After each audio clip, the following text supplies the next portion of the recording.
दिक्कत इस बात की है माननीय मुख्यमंत्री जी, 2017 से लेकर 2020 तक 30 साल तक हमारे अधिकारी वो जमीन ट्रांसफर नहीं करते। सेंट्रल यूनिवर्सिटी जयराम के दौर से पहले का विषय और हमसे जो भी बन पाया है हमने करना है। ये संदेश नहीं जाने चाहिए। हमारे सार्वजनिक सभा के कार्यक्रम के संदेश बहुत महत्वपूर्ण, लोग सारी चीजों को तलाशते रहते हैं। सत्ता के सियासतदानों का मंच पर तंज कसना आम है। ऐसा कोई मंच नहीं जहां राजनीतिक दल के दिग्गज नेता एक दूसरे पर खिंचाई करना भूल जाएं। ऐसा ही वाकया भाजपा की रैली में देखने को मिला, जहां दो दिग्गज नेताओं के बीच सरेआम जुबानी जंग देखने को मिली। ये जुबानी जंग प्रदेश के मुखिया जयराम ठाकुर और केंद्र में वित्त राज्य मंत्री अनुराग ठाकुर के बीच हुई। मुद्दा कोई और नहीं बल्कि वही पुराना केंद्रीय विश्वविद्यालय रहा। देहरा मंच पर वित्त राज्य मंत्री अनुराग ठाकुर ने प्रदेश सरकार की कार्यप्रणाली पर सवाल उठाए। अनुराग ठाकुर ने साफ कहा कि 2017 से लेकर 20 तक केंद्रीय विश्वविद्यालय का काम इंच भर भी आगे नहीं बढ़ा।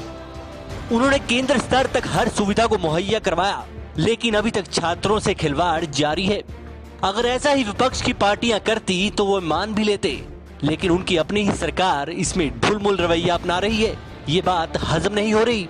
साथ ही उन्होंने अधिकारियों पर पकड़ बनाने को लेकर भी इस सरकार पर सवाल उठाए। आइए सुनते हैं अनुराग ठाकुर का भाषण। लेकिन दिक्कत इस बात की है माननीय मुख्यमंत्री जी कि जब यूपीए की सरकार और प्रदेश में कांग्रेस की सरकार विरोध करे तब तो मैं मानूं।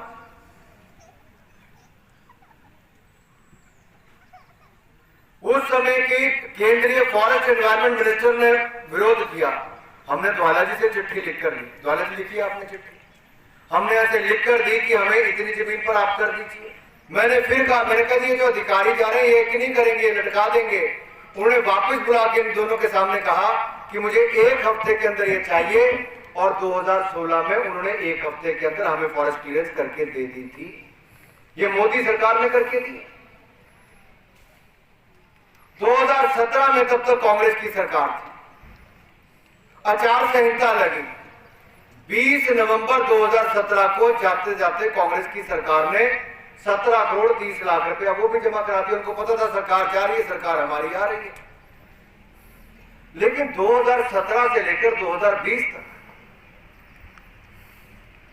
हमारे प्रदेश के अधिकारी उस जमीन का जो ट्रांसफर करनी है सेंट्रल यूनिवर्सिटी को 3 साल में, अब तो 3 साल, इस 20 तारीख को 3 साल हो जाएंगे, 30 साल तक हमारे अधिकारी वो जमीन ट्रांसफर नहीं करते। आपको पूछना चाहिए, क्या रेवेन्यू मिनिस्टर कर रहे हैं, क्या उनके अधिकारी कर रहे हैं, क्या शिक्षा विभाग कर रहा है? मैं आपसे इतना पूछना चाहता हूं, मैं कहना भी चाहता हूं, हमने दिल्ली की लड़ाई तो लड़ ली, लाने में भी, मंजूर कराने में भी, सब भी कर लिया। मैं किसी के दफ्तर जाने में मैंने कोई संकोच नहीं किया, बड़ा अधिकारी हो छोटा हो, मैंने कभी संकोच नहीं किया। अगर मुझे शिमला में भी किसी अधिकारी के दफ्तर जाना पड़ेगा, मैं देहरा की जनता के लिए किसी भी अधिकारी के दफ्तर में हाथ जोड़ने के लिए तैयार खड़ा हूं। जहां बोलोगे मैं जाऊंगा, क्योंकि मेरा ये प्रोजेक्ट है, मैं लाया हूं, मैं इसको कराने के लिए कुछ भी करूंगा। मैंने लड़ाई लड़ी अपने यहाँ के विधायकों के साथ इसके लिए, लेकिन आज मुझे किसी और से बात सुननी पड़े इसलिए कि जमीन ट्रांसफर ना। कोई नहीं पूछता जी। मैंने दिशा कमेटी की मीटिंग की, डीसी महोदय यहां पर बैठे हैं, मैंने दिशा कमेटी की मीटिंग में कहा कि क्या हुआ हमारे केंद्र के प्रोजेक्टों को जो हम लड़ के प्रोजेक्ट लाए, किसी को पता ही नहीं है कि वास्तविक स्थिति क्या है।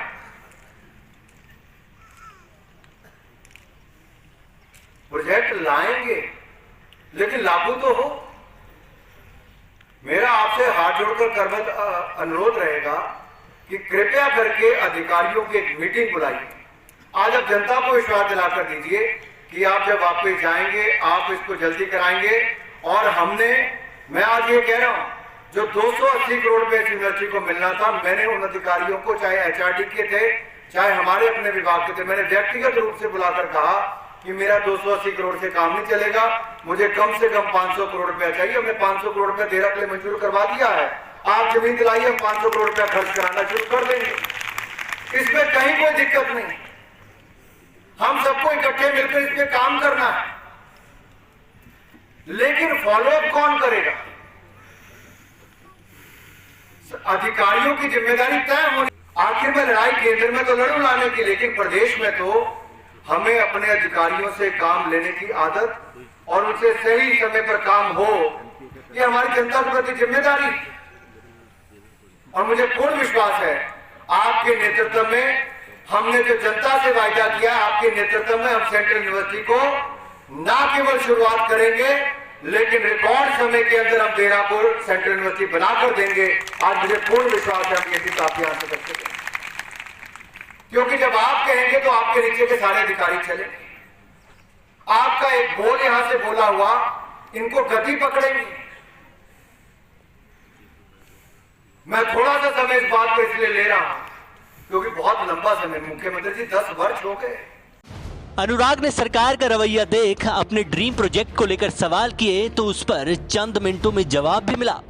प्रदेश के मुखिया ने खुद मंच पर उनके बयानों पर पुरानी सरकारों की तरह भाषण दिया। साथ ही साथ उन्होंने तंज कसते हुए ये भी कहा कि बातें मंच पर कहने वाली नहीं, मीडिया में सब खबरसार है और कुछ बातें आपस में भी की जा सकती हैं।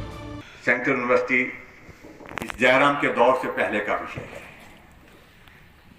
और हमसे जो भी बन पाया है उसमें हमने करने की कोशिश की है। लैंड के इश्यूज थे और लैंड के इश्यूज के जो क्लियरेंसेस के इश्यूज थे, हमें प्रकाश जावड़ेकर जी से मिले, बातचीत की है, विस्तार से बात की।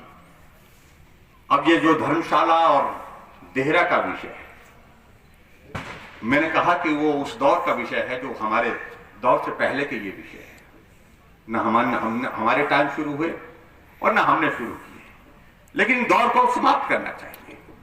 तय हो गया, देहरा एक स्थान है और कुछ पोर्शन जो है धर्मशाला में, जदरंगल जो है वो दूसरा स्थान है। दोनों जगह कैंपस बने और हमने जब केंद्र में सारे विषयों को लेकर के बात की, लेकिन पहले सेंट्रल यूनिवर्सिटी के लिए एक ही उनका कहना कि हमारा प्रोजेक्ट एक होता है, हमारा प्लानिंग जो है उसके लिए जो है वो डिटेल प्लानिंग जो है वो सारी डीपीआर से लेकर के एक होती है। उन सारी चीजों के लिए हमको एक साथ सारी चीजें चाहिए, जमीन एक साथ चाहिए, धर्मशाला की भी चाहिए, उधर की भी चाहिए, देहरा की भी चाहिए। हमने कहा कि धर्मशाला का प्रोसेस अभी तक चल रहा है, उसमें फॉरेस्ट के क्लियरेंसेस के इश्यूज हैं और फॉरेस्ट के क्लियरेंसेस के इश्यूज जहां हमारे स्तर पे करने के थे वो हमने कर दिए। अब जो है एनवायरमेंट जो है वो देहरादून से और उसके बाद स्टेज 1 स्टेज 2 की जो क्लियरेंसेस जो आनी है उसकी, वो क्लियरेंसेस के विषय जो है उसमें हम दोनों मिलकर के करेंगे, वो भी सारी चीजों को लेकर के करेंगे। जहां तक देहरा की जमीन का सिर्फ तबादले का विषय, जो लैंड जो है वो देहरा के नाम पर, जो इस यूनिवर्सिटी के नाम पर होनी है, उसकी औपचारिकताओं को मैंने विभाग को पहले ही कह दिया है। मैंने कह दिया कि इसको सारा वर्कआउट करके लाइए और उसको तैयार करने के पश्चात जो है, ताकि हम देहरा में इस काम को अविलंब शुरू कर सकें, क्योंकि बहुत लंबा वक्त निकल गया इंतजार में। अब ये देहरा की जमीन पर ये भवन बनना चाहिए और मैं इस बात को कह सकता हूं कि बहुत लंबा इंतजार करने की आवश्यकता नहीं। सारी औपचारिकताओं को एक स्वरूप दे दिया गया है और इस जमीन के जो स्टेट की जो हमारी फॉर्मेलिटीज हैं उनको पूरा करने के बाद बाकी की सारी फॉर्मेलिटी जो है, टेंडर की प्रोसेस, इसकी सारी, और उसके बाद भवन निर्माण के कार्य को जो है तेज गति से आगे बढ़ाने के लिए हम सब लोग मिलकर के काम करेंगे, ये मैं कहना चाहता हूँ। सरकारों के सहयोग से इस प्रदेश का विकास करना है, प्रदेश से भी और केंद्र से भी, और इसलिए मुझे लगता है कि इन चीजों को लेकर के ये संदेश नहीं जाने चाहिए। हमारे सार्वजनिक सभा के कार्यक्रम के संदेश बहुत महत्वपूर्ण, लोग सारी चीजों को तलाशते रहते हैं।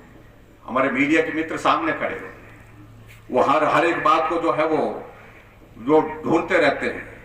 इसलिए हमारे विषय जो भी होंगे क्षेत्र के और प्रदेश के, इसमें कोई दो राय नहीं कि केंद्र विश्वविद्यालय राजनीति की भेंट चढ़ गया है। छात्र लगातार अपने भविष्य को लेकर चिंतित हैं और कैंपस की मांग कर रहे हैं। सत्तासीन जयराम सरकार ये कह रही है कि ये मुद्दा उन्होंने नहीं लाया। इसका साफ मतलब यही है कि पहले की सरकारों ने जो किया वो काम ये सरकार भी कर रही है। जयराम राज में प्रदेश के विकास को लेकर राजनीति आगे भी जारी रहेगी। वहीं वित्त राज्य मंत्री के बयानों पर भी कई तरह के सवाल बनते हैं। अगर सब क्लियरेंस हो चुकी है तो मुख्यमंत्री किस क्लियरेंस की बात कर रहे हैं? वित्त राज्य मंत्री के बयानों में खास तौर पर धवाला के जिक्र को भी अनदेखा नहीं किया जा सकता। खैर जो भी हो, लेकिन मंच पर हुई इस जुबानी जंग ने बीजेपी के दो धड़ों की पहचान करा दी है। साथ ही साथ ये भी साफ कर दिया कि 2022 के चुनाव में एक बार फिर केंद्रीय विश्वविद्यालय का मुद्दा सुर्खियों में रहने वाला है। मृत्युंजय पुरी, समाचार फर्स्ट। भूषण ज्वेलर्स, अनमोल रिश्तों के लिए।